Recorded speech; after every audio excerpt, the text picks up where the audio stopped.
মেসির উত্তরসূরি কি এবার সত্যি আর্জেন্টিনার জার্সিতে ফিরে যাচ্ছেন?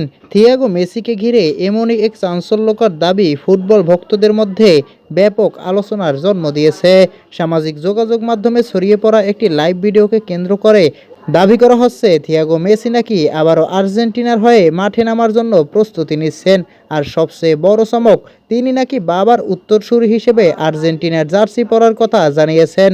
ভাইরাল দাবিতে থিয়াগোর বক্তব্য হিসেবে বলা হচ্ছে তিনি বাবার জার্সিতে ফিরে এসে আর্জেন্টিনার রক্ষণভাগ সামলাতে চান এবং ভবিষ্যতে জাতীয় দলের হয়ে নিজের পরিচয় তৈরি করতে চান। কিন্তু এখানেই আসল প্রশ্ন, এই ভিডিও বা বক্তব্যটি কি সত্যি থিয়াগো মেসির, নাকি এটি সম্পাদিত কিংবা ভুয়া কোনো ভিডিও? কারণ মেসির পরিবারের কোনো সদস্যকে ঘিরে এমন খবর ছড়িয়ে পড়লেই মুহূর্তের মধ্যে তা লাখো ভক্তের নজরে চলে আসে। তবে যদি ভবিষ্যতে থিয়াগো সত্যিই আর্জেন্টিনার জার্সিতে খেলেন, তাহলে মেসি ভক্তদের জন্য সেটি হবে এক আবেগঘন মুহূর্ত। বাবার পর ছেলের হাতে আর্জেন্টিনার উত্তরাধিকার ভাবতেই যেন রোমাঞ্চ জাগে। প্রিয় দর্শক, আপনার কি মনে হয় থিয়াগো কি একদিন বাবার পথ অনুসরণ করে আর্জেন্টিনার জার্সিতে খেলবেন? আপনার মতামত কমেন্টে জানিয়ে দিন। আর এমন আরও ফুটবল আপডেট পেতে চ্যানেলটি সাবস্ক্রাইব করে সঙ্গেই থাকুন।